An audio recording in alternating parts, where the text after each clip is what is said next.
All right, so once again, my name is Tim Parks, and I have Keith Davis with me today. And today we are going to be presenting on your role as a helper and what it means to serve as a fiduciary, a trustee, a personal representative in those different roles. If you have parents or perhaps you're a parent now, you've probably had to serve in one of those roles in the past, or maybe you know someone who has. And so today's topic is going to be answering some questions that come up and addressing some issues that we face when we talk about serving as a helper. Let me go ahead and share my screen and we can get going with the presentation.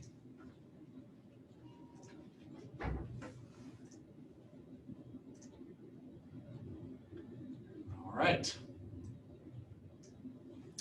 So just as a recap, our agenda for today, we're going to be talking about what it means to serve as a helper, who is a helper.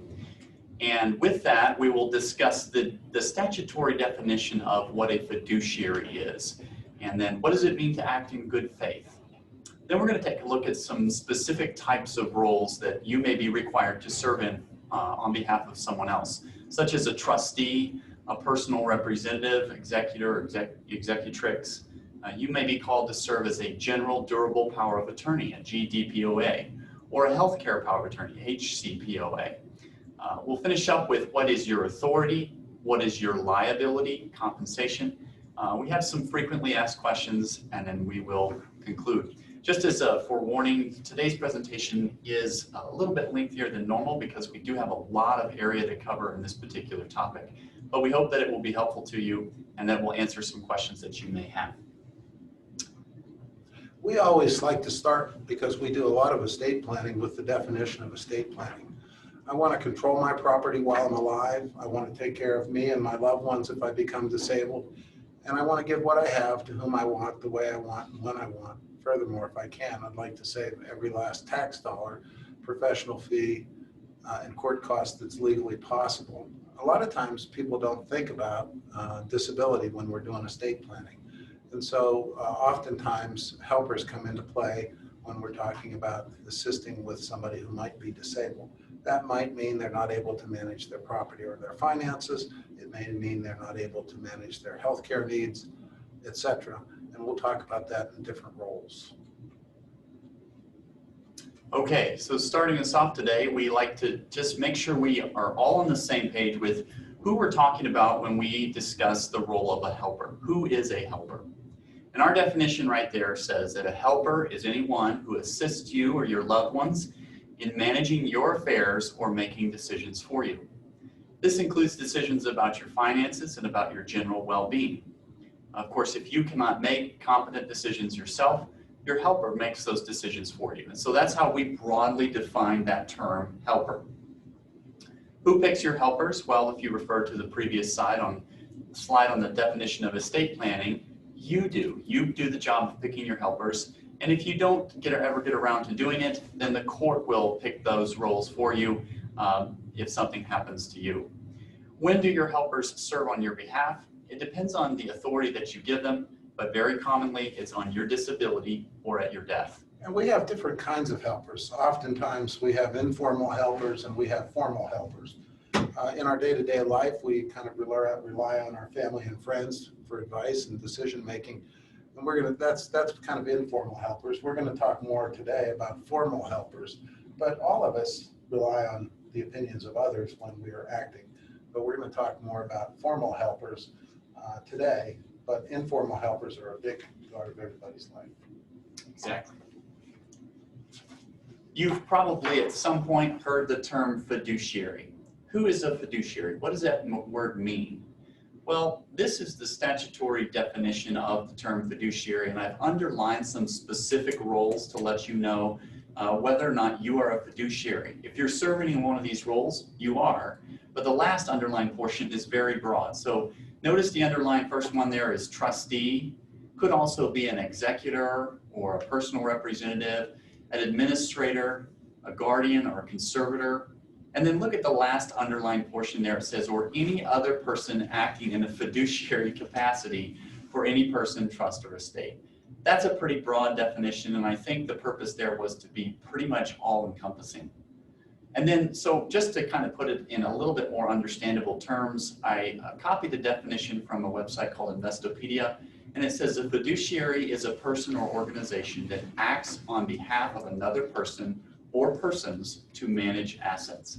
And that's sort of a generalization, but hopefully that's helpful in understanding what we mean when we talk about who is a fiduciary.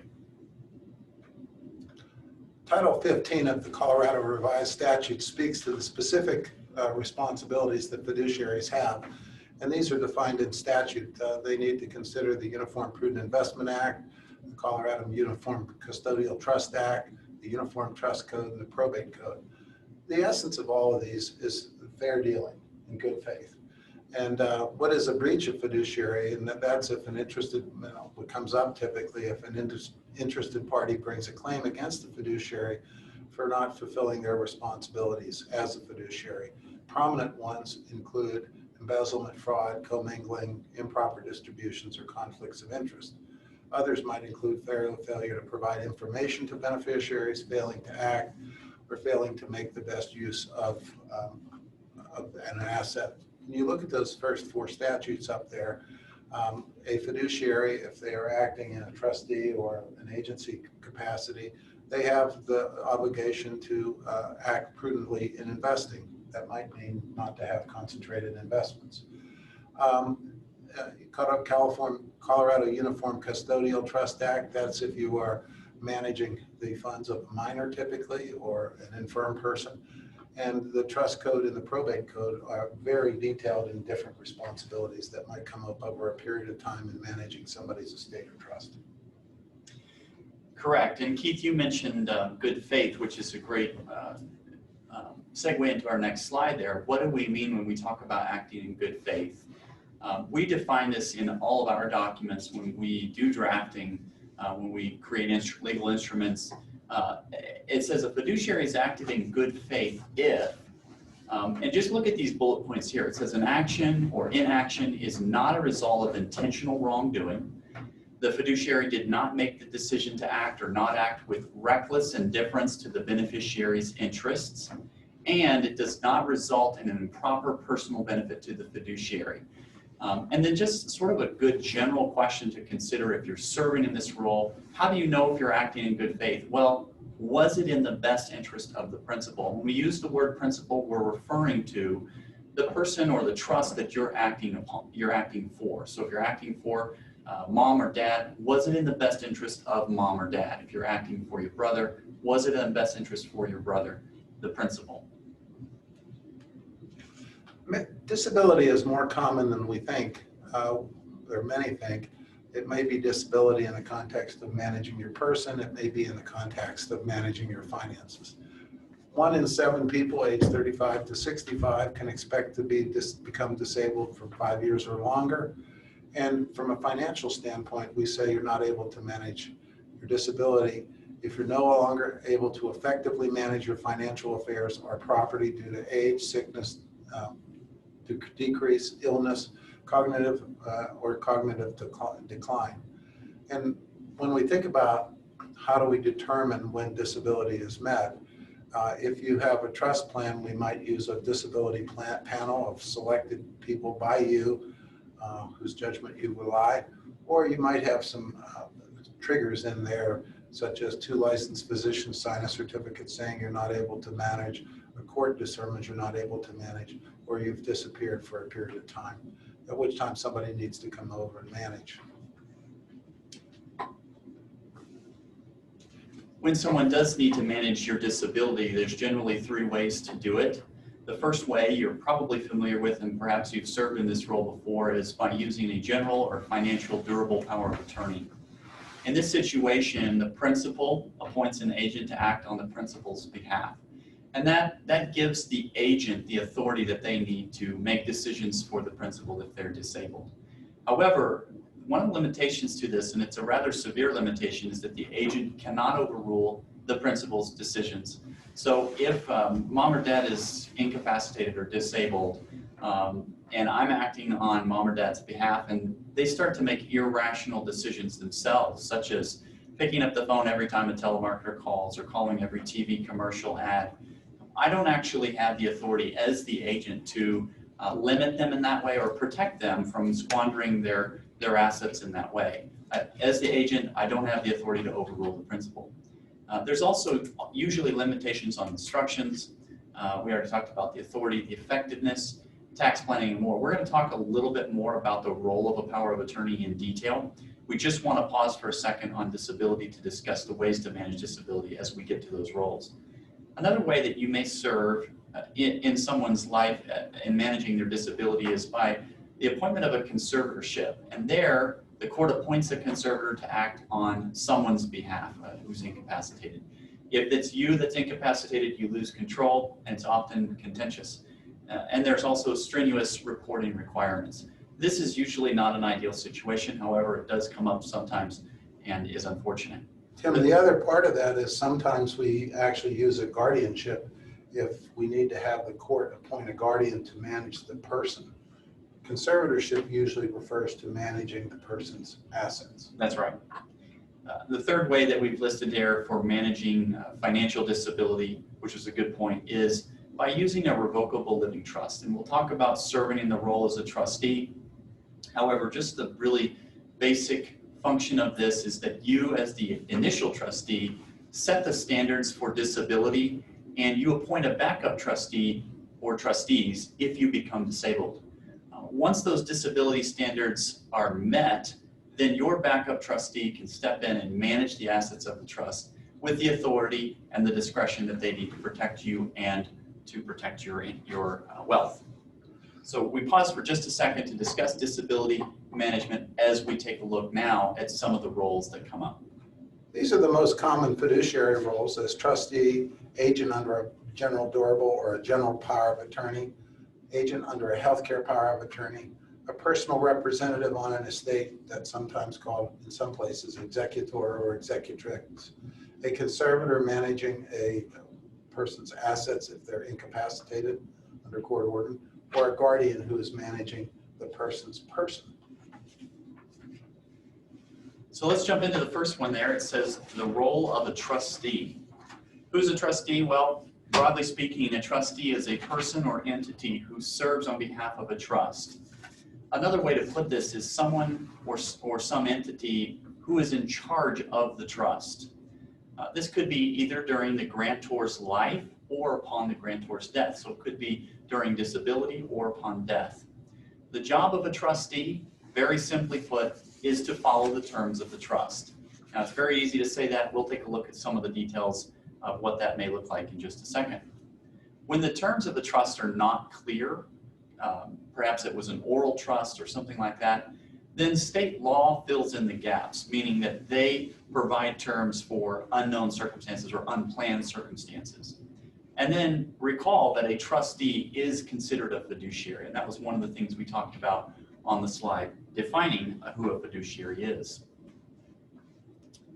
Some typical responsibilities for a trustee: manage the trust assets in a prudent way, in a way that doesn't allow for waste or something like that. Make distributions pursuant to the terms of the trust, and we'll take a look at some of those standards of distribution. Complete a trust accounting periodically. That's usually something that needs to be done, especially if you're acting on behalf of someone who's incapacitated. And then provide information on behalf of the trust to the beneficiaries as requested. Who can bring a claim against you if you were serving as a trustee? Well, the reality is that anyone who is considered an interested party. So if I didn't have any dealings with your trust and I didn't have any dealings with you, I would not be an interested party and probably would not be able to bring a claim. However, take a look at some of the examples there, and I think they make sense. Who's a beneficiary of the trust? They're an interested party. Who's the grantor? Who's a co-trustee or a third party who might be related to a transaction involving either the trust or you as the trustee?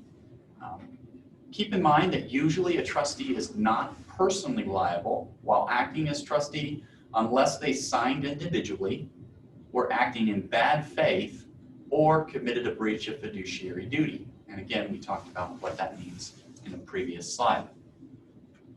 Some common trustee mistakes are making improper distributions. That's what dad or mom would have wanted, or it only seemed fair. And being a trustee isn't always an easy job. Trying to interpret what you should do in a circumstance when maybe you're being pressured by the trust maker, maybe you're being pressured by beneficiaries, and trying to figure what's in the best interest of the trust maker. Treating one beneficiary more favorable than another, taking advantage of your role as trustee, those are problems or mistakes. Failing to diversify assets or make timely/proper tax decisions, tax elections. So if you have concentrated assets that the trust maker had before you became a trustee, you may have a duty to diversify those under the Uniform Principal and Income Act. It may be, though, that there may be provisions in the trust that allow you to hold concentrated positions. Sometimes people have businesses and so forth that are a significant portion of their assets, and it's in the best interest of the trust maker to do that. But that's something you need to look to either the state law or the particular trust document. Failing to diversify assets or make timely, proper tax elections. Again, you need to consult with your tax professionals to make sure that things are done in the interest of the trust maker. Signing something individually where we're not indicating that you're acting in a fiduciary capacity as a trustee, and so forth. When in doubt, we always suggest seeking legal counsel to protect yourself as trustee. You want to always confirm that you are acting pursuant to the terms of the trust. And if it's controversial, you may want to seek court approval of controversial decisions to protect yourself. We recommend using a CPA or financial advisor for asset management and accounting. Yep. The next role that we discuss, this is also dealing with managing disability, is serving in a general durable power of attorney. This is also referred to as a financial power of attorney. Here, the agent, the general durable power of attorney, the agent for the principal, you are the agent for the principal to act on the principal's behalf. Your scope of authority and duration is defined in the document. And basically, there's 3 ways for you to be granted your authority. It could be that you are given an immediate authority. As soon as the principal signs the document, you have the authority to act as the agent. Could be a springing authority, and that's where there's a series of triggers or a disability panel that defines disability, and if one of those triggers is met, then your authority springs to life. You are granted that authority in sometime in the future. Or we actually draft in a way that you could do this as a hybrid approach, and that's sort of combining the first two, where there are those triggers set up in the document, and if those triggers are met, or if your disability panel agrees that you're incapacitated, then your agent has the authority. Or there could be something called a certification of authorization by principal, which you or the principal could sign, giving you as the agent authority to act immediately at some point in the future. And so that's sort of the 3 ways that you might be granted your authority. There's also something called a limited power of attorney, and that may be specific to a single or a series of transactions. Sometimes this comes up when one spouse is giving their other spouse the authority to sell their home in a particular way, and they give them a limited power of attorney just to sell that home, and that's why it's called limited. And then also recall that an agent is considered a fiduciary under the Fiduciary Act that we looked at.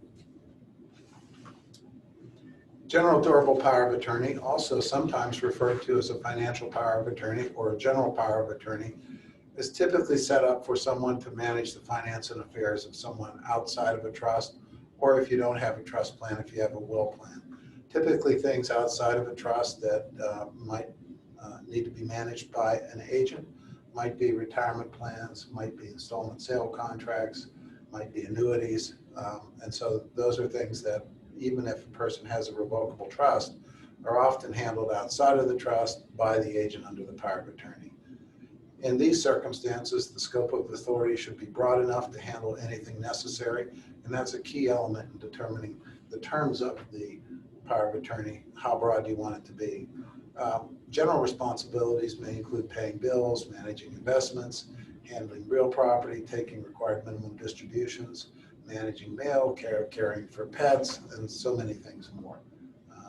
And powers not usually given are powers to change wills, trusts, beneficiary designations, powers to marry or divorce the principal, and the power to give gifts. The power to give gifts should be discussed when you're developing a power of attorney. The principal may want to continue gifting, or they may not want the agent to do that, or they may set the terms under which it can be done. What are some common pitfalls that an agent may run into if they're not careful in this role? This one comes up oftentimes. The agent may commingle the funds. If they have their own account and they are paying for their principal's needs, they may just start paying out of their own account and then depositing things into their own account. That's called commingling funds, and that's not allowed, or it's shouldn't be done. Again, the agent may not make the best use of the assets or investments. If Keith already sort of mentioned this, diversifying the assets.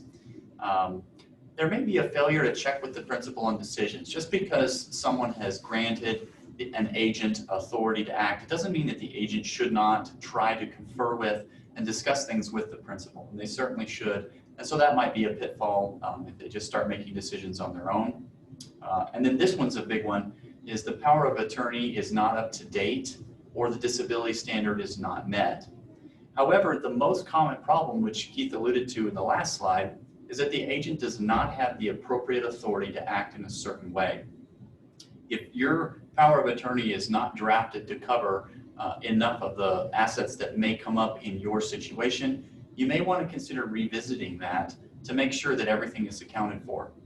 The scope of authority in the power of attorney is key, and that addresses what is the agent allowed to do. And then also keep in mind that the authority under a power of attorney terminates at someone's death. So once someone has passed away, you cannot use a power of attorney to go to the bank to move their accounts around or to sell things. At that point, you are no longer able to act on behalf of the principal's interests because the principal is deceased, and you'd have to rely on a different scope of authority. Another common pitfall is to not have a successor agent. Oftentimes people name their spouses, which is fine, but they are generally a contemporary, and if the principal becomes disabled, perhaps the agent is not able to act. So it's good to have backup agents or successor agents. Recommendation: an agent, as an agent, you should seek legal counsel to make sure that your authority to act is appropriate, especially if it seems questionable. Make use of other professionals to assist with anything outside of you as the agent's abilities. That may be a financial advisor, a CPA, a real estate if you're managing real property, maybe an attorney, whatever the case may be. You might want to confer with the principal as much as possible. We highly recommend that. And then also just general piece of advice is to keep track of everything, receipts, payments, statements, because you never know what you're going to have need of. So keep track of all of that. We also pause for just a second to discuss financial elder abuse. This does come up in some situations, and the classic scenario is when maybe a son or daughter is with mom or dad, and they take mom or dad to the bank and they empty out mom or dad's bank account for their own benefit to the detriment of mom or dad. That is financial elder abuse. Some entities are a mandatory reporting agency, such as a bank. If you were working at a bank and you saw that, you have a duty to report that. Some trust companies and caregivers as well. An improper transaction can and should trigger an investigation. And there's certainly a wide range of standards as to how that would be met. And then if you have questions about how someone's handling something, you should raise your concerns immediately, because you never know what the situation actually is. Healthcare power of attorney, also known as a medical power of attorney or a healthcare proxy. This is where an agent has been appointed to make healthcare decisions for somebody that can't communicate their own wishes. Basically, the principal specifies the terms under which this will come into effect in conjunction with the primary care physician. Basically, if someone is still competently and they're able to communicate their decisions, they continue to make those decisions. In our practical experience, that generally comes down to 4 areas. That if the principal's not able to communicate, the agent generally has to pick the principal's doctors and healthcare professionals. They pick the principal's treatments and care. They control the principal's level of pain, and they carry out the principal's living will. Living will is your statement of what you'd want if you're terminally ill and near death. The agent, the healthcare power of attorney, could act for a much longer period of time. The common example people would come up with would be a family member who is in a memory care unit, and the healthcare agent could be making decisions for many years, whereas a living will is kind of near death and a shorter time. We don't really have a common pitfall slide for if you're serving as a power of attorney under healthcare, because this is a little bit of a narrower role. We also did an entire presentation on this, and it's on our website if you would like to see that. However, one thing to be aware of, if you are a healthcare proxy or a healthcare power of attorney for someone else, you want to make sure that you have access to the documents that show that in the event of an emergency. The last thing that you want is for an emergency to occur and you not know where those documents are or how to get those documents to prove that you have authority to act. So that's a big deal. All right, the next role that we discussed is the role of a personal representative. We often abbreviate this as PR. In the state of Colorado, this is called personal representative. Other states refer to this as executor or executrix if you're serving in this role. As a personal representative or as a PR, you are responsible for administering the estate of the decedent. And again, this is all outside of anything that would be owned or controlled by a trust. This role may involve following the instructions of a will, if there was a will, and if there was not a will, then Colorado has a series of statutes called Colorado Revised Intestacy Statutes that kick in and control where the property is to be distributed. The probate is the court proceeding. Probate is a Latin word, means to prove, and it's the court proceeding that's required to appoint a personal representative. And then probate is required for someone if the deceased person had any real property in his or her own name or had assets with a combined value of $68,000 or more. By the way, this is true even if someone has set up a trust. Even if you've set up a trust, if you still have real property in your own name, not in the trust, or if you have assets with a combined value of $68,000 or more that are in your name and not in your trust, then you would still need to go through probate and you would need a will to administer that. Otherwise, intestacy statutes are going to kick in. That is the current law in Colorado. It varies a little bit by state, and the $68,000 is an index number under Colorado statutes. Correct. Some of the issues that come up, first of all, getting appointed. So you're the personal representative, your loved one has recently passed away perhaps, and now you need to serve in the role as personal representative. How do you go about getting appointed? Well, again, we mentioned if there's a will, you will need to file an application for appointment under the will. And if there's not a will, then you will need to file the same thing, an application for appointment, based on priority under intestacy statutes. And that's just based on what your relationship is to the decedent. Spouses always have priority. If not spouse, then usually children, and it goes on from there. Once you file this application, notice is served on all interested parties, and there's a list of who would be considered an interested party. And usually a non-appearance hearing is scheduled. And as the name implies, non-appearance, no one has to show up to that hearing, and usually it can be filed online. If there are no objections to the appointment, the court will grant the appointment and issue what's called letters testamentary. And we'll discuss letters testamentary in just a second.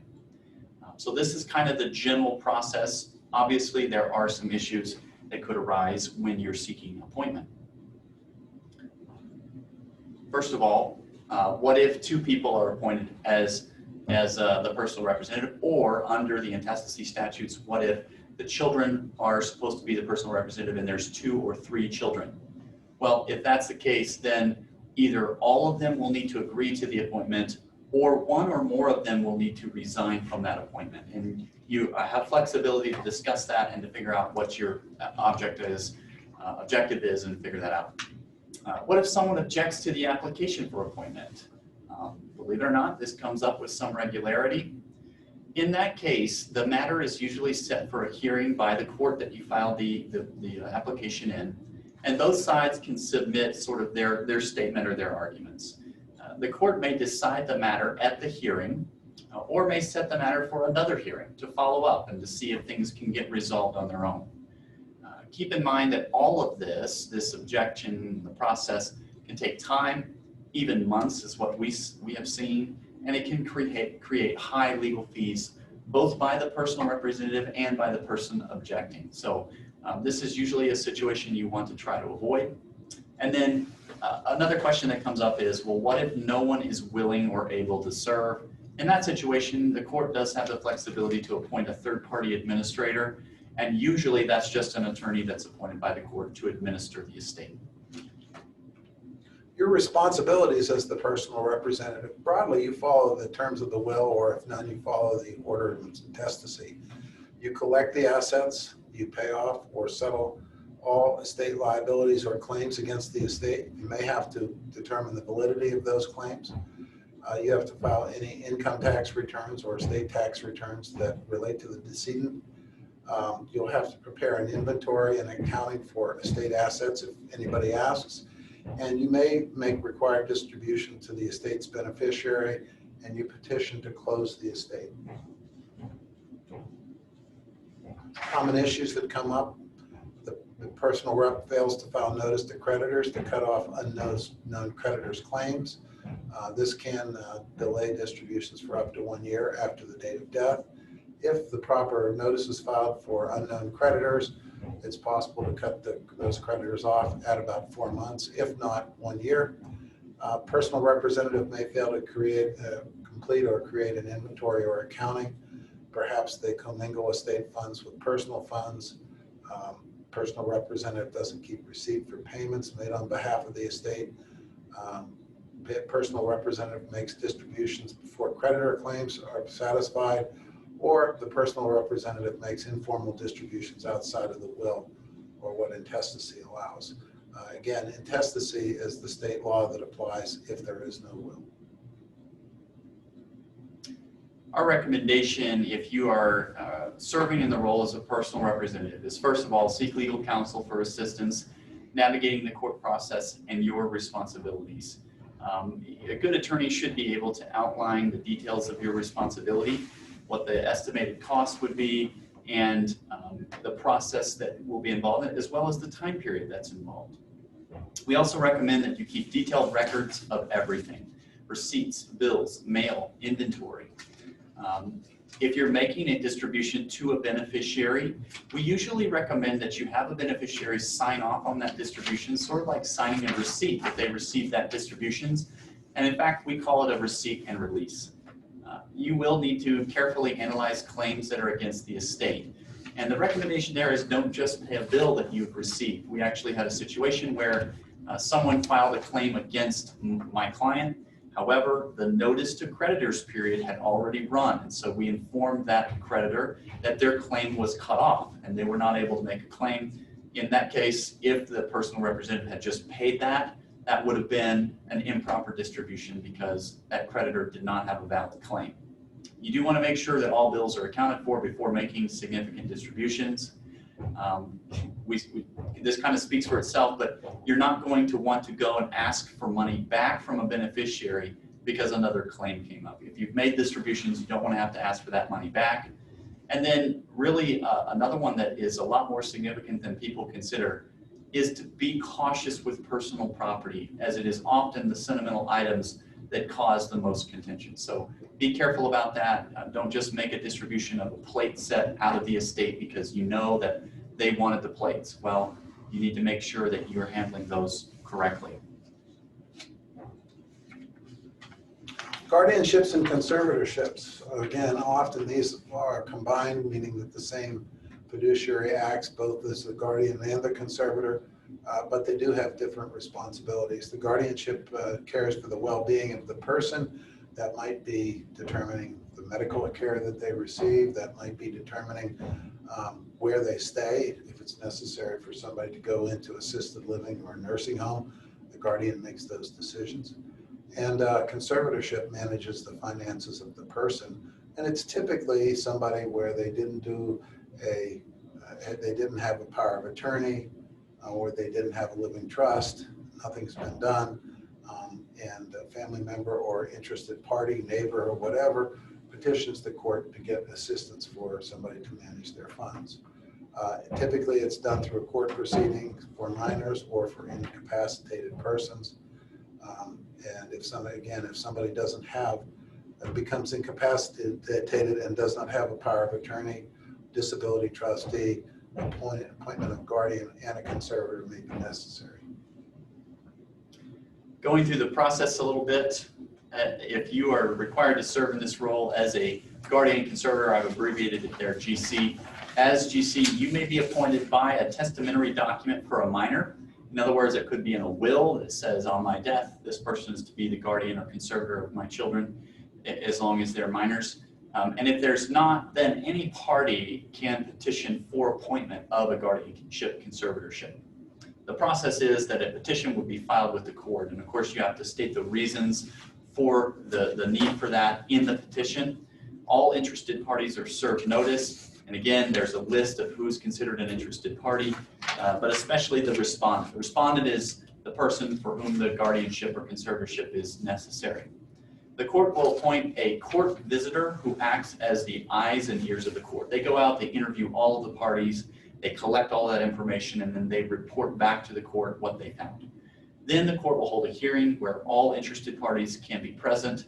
This is not a non-appearance hearing. People do have to show up to this hearing, and especially the respondent, unless the respondent can be excused for good cause, they must be present. If there's no objections, then the court will appoint the guardianship conservatorship.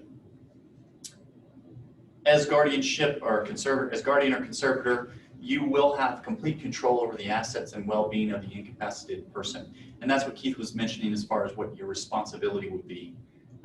As soon as you are appointed, you have a 90-day period in which you need to file an initial guardianship conservatorship report, and that is due to the court. Then after that, periodically, you have an annual report due to the court in which you must account for every asset. You usually have to give general statements about your visiting, your routine, how the respondent is doing, and if they're improving or not improving. Failure to provide these reports could result in removal of appointment as a guardian or conservator. And then you must also continually act in the best interest of the incapacitated person, and that is again referring to that fiduciary standard that someone has in this role. With good concern, the courts are very serious about these requirements. If a guardian or conservator does not file the reports on time, they will be notified by the court to file those reports, and if they don't, a hearing will be set. Okay, so we talked about several different roles that you may need to serve in on behalf of someone else. Switching topics a little bit, we're going to now talk about your authority, depending on which role you're serving in, your liability, and perhaps compensation, if any. So first of all, your authority as trustee. As trustee, you should have broad authority over management of the assets in the trust. So if it's owned by the trust, you should have discretion on how to manage that. Of course, you do have that fiduciary responsibility, but you should have broad authority. However, when it comes to making distributions, and this is what we referred to earlier, you may have certain standards. HEMS is an abbreviation for health, education, maintenance, and support. And so you may be required to make a distribution only if it falls under someone's health, education, maintenance, and support. You may be given additional standards, such as a conservative explanation to preserve the assets and to maintain the principal in the trust, or you may be given a liberal standard to make broad distributions, or you may have distribution standards that are considered supplemental. In other words, it's only for the supplemental needs of the beneficiary. Beyond what might be available through government benefits. Correct. And usually that would be set up for someone who may be on disability benefits. You should always have the authority to make appropriate tax elections. Of course, tax laws change with some frequency, and so it's important to be flexible on that. However, usually you do not have authority to change the terms of the trust, or at least the material terms of the trust. And we talk to people about making trust modifications with some frequency, and so that does come up, but usually, broadly speaking, as trustee, you don't have that authority. You may have discretionary authority to terminate the trust. It depends on how your trust was written and drafted. As personal representative, going a little bit different here, you as personal representative have authority to act on behalf of the estate in setting up an estate account, collecting assets, and commencing court actions on behalf of the estate.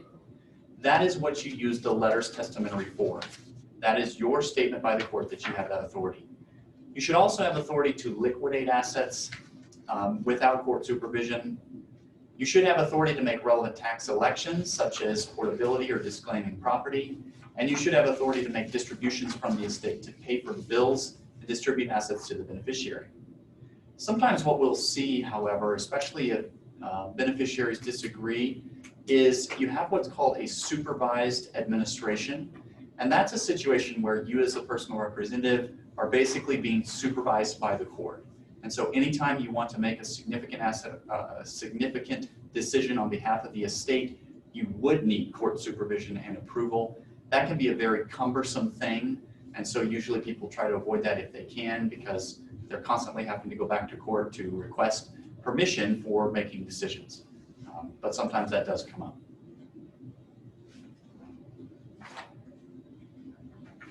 As general durable power of attorney, you have a limited authority pursuant to the terms of the document. That was what we said was the most common problem with the power of attorney, is that your authority is limited to what the document says. We discussed the hot powers, or the three things you usually don't have the authority to do, such as marriage or divorce, gifting, which again should be discussed, or changing an estate plan. And then your authority as an agent ends upon the death of the principal or upon the revocation of the power by the principal. So the principal can always revoke the power that they've given you as long as they're competent to do so. As healthcare power of attorney, you have authority to do those four things we already mentioned: pick treatments, doctors, control pain, and carry out the living will. And then again, your authority ends upon the death of the principal or upon the revocation by the principal. As a guardian or conservator, you have complete authority over the principal and their assets, but your authority ends upon the principal regaining capacity or upon their death. Liability. As discussed earlier, you may have liability for breach of fiduciary duty. In a trust, we can be modifying that to say it's only to the extent that they weren't taken in good faith. Again, you could have a breach of fiduciary duty when acting as an agent under a power of attorney. And similarly for personal representative, you're personally liable for mismanagement of the estate assets or improper distributions. In a healthcare power, we usually have releases for personal liability. Again, a guardian or conservator is personally liable for mismanagement of assets. And you always have to be concerned that if you're doing managing for perhaps an elderly relative, concerns might be raised by other family members. Yeah, if you have any concerns about what your liability might be, we'd love to discuss that with you. And then finally, compensation. What is your compensation? In almost each of these roles, you may be entitled to compensation. The only exception would be under the role of a power of attorney. But even there, you're most likely entitled to reimbursement for expenses. We say the standard for compensation is that it must be fair and reasonable. That's a pretty broad standard, but it's meant to be flexible with inflation, expertise, and complexities that are involved. And then, like I said, you're most likely entitled to reimbursement for all of your expenses that you incur as a result in your efforts in these roles. If you pay for something personally, you can submit a claim against a trust if you need reimbursement for that, or against an estate. But you would need to keep track of receipts and keep track of your time spent in each of these roles. Finally, we finish up with some frequently asked questions. These are some questions that we see sometimes. If a loved one's passed away, how long should I wait to contact an attorney? We recommend that you reach out to an attorney within 2 weeks. If you're the one that is either serving as the appointed, you've been appointed personal representative or death trustee, it's better to pay attention sooner rather than later. We certainly want them to take care of family needs, setting up the funeral and so forth. But generally, a good guidance is to come in within a couple weeks. A lot of variability on that, Tim. I once had somebody call me and said, geez, my mother died. And I said, when did that happen? And he said, about 45 minutes ago. I thought that was a little bit soon to get in touch with the attorney. Maybe they were looking for an inheritance, I don't know. And I had another case, Tim, where somebody called up with respect to their mother and deceased father, and 51 years had passed, and nobody had ever settled the estate. So Wow. it can vary a lot, but good practice, you want to come in a couple of weeks and go over what's going on and what needs to be done. What documentation do I need to act on behalf of my parent or loved one? Again, it depends on the role that you're serving. Whether you're a trustee, you'll need a copy of the trust. If you are a personal representative, you'll need a copy of the will. If there is no will or trust, then come to the attorney and they will advise you based upon state law.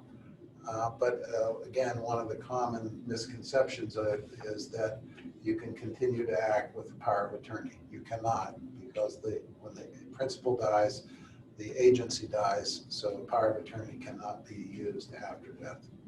Yeah, and just a note on that too is sometimes the banks don't realize that. I had someone say, I told them you're not able to act as a power of attorney once the principal is deceased.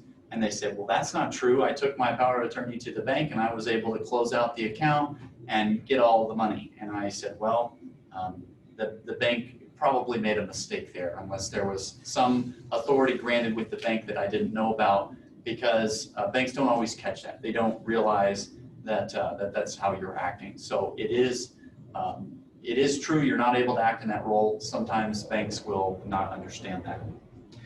What about this question, which we do see, what do I do with all the junk that my parents owned at their death? Sometimes I've had personal representatives come in and they've said, man, there's just a house full of stuff and I don't think anybody wants it. So I'm just gonna throw it all away. Can I do that? Well, if you're the personal representative or death trustee, you may have the authority to get rid of junk, as we put it in quotation marks. However, I always caution people to be careful about getting rid of anything that could be considered valuable or sentimental, because again, that's what's going to cause contention or possible litigation.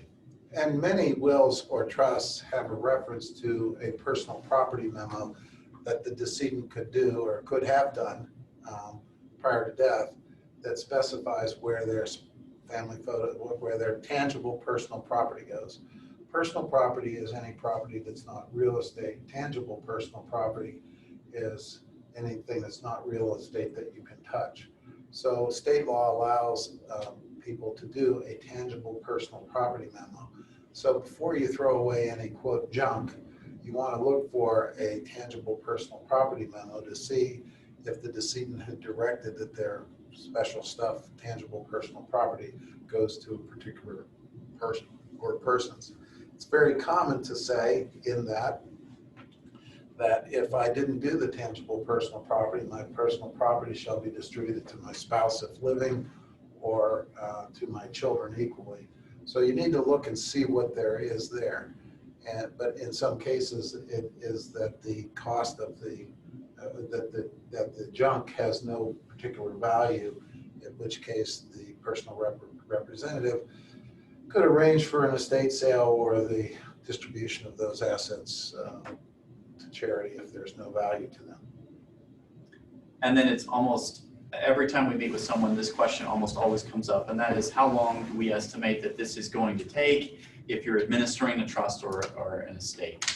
The work that you have as a personal representative or death trustee takes as long as necessary to finalize things, which is not a really good answer, but keep in mind that could be anywhere between 6 to 9 months, and I would say that's a pretty fast administration, or it could be 2 to 3 years, and we've had some stay open as long as 5 to 6 years.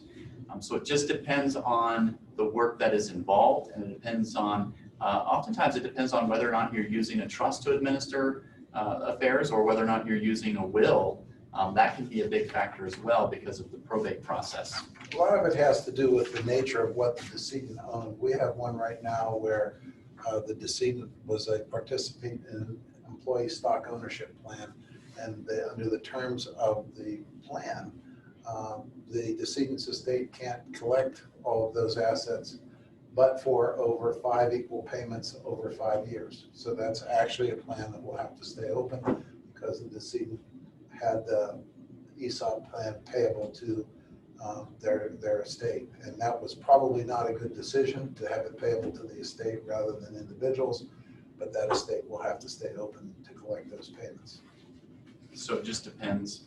We also see this question, can I serve in any of these roles remotely or from another state? The obvious answer there is that you can, and actually with the internet and with Zoom and video conferencing, that's been made a lot easier. However, for some decisions, you will most likely want to be present, such as healthcare decisions. And then finally, if you've looked at all of this and you thought, wow, that's a lot of work, I didn't realize it was there, you may be thinking, do I have to do this? Do I have to serve in this role on behalf of someone else? And the answer is you don't. You can resign from your appointment. Alternatively, you may want to seek help from professionals to assist you either in interpreting the law or the trust, or using a CPA for tax advice, or a financial advisor for managing assets. That may be a good idea to do, but no, you don't have to serve in this role if that's not something you want to. Speaking of working with professionals, if you decide that you wanted to work with us, we offer no obligation meetings with anyone regarding their role as a fiduciary, whether they're serving as a trustee, a personal representative, power of attorney, whatever it may be. We can review your need for professional assistance and the work involved and the steps to take. Our focus through this process is to educate and to customize things to fit your needs. And really the only investment we ask you to make up front is the time that you would need to commit to come meet with us. We assess the fees at that time, and we'll let you know what those would be moving forward. Thank you very much for joining us today. We hope that this presentation has been helpful to you. We have recorded it and we will be posting it to our website. You can find it under the resource tabs. If you, going through the presentation today, have any questions that we could assist with, we encourage you to reach out to our offices. Our number is on the screen there. You can also find our website at the web address there at the bottom, or we also have some social media pages as well. We would love to hear from you and address any concerns that you have. And otherwise, we appreciate your time and hope that you have a good snowy day out there. Thank you.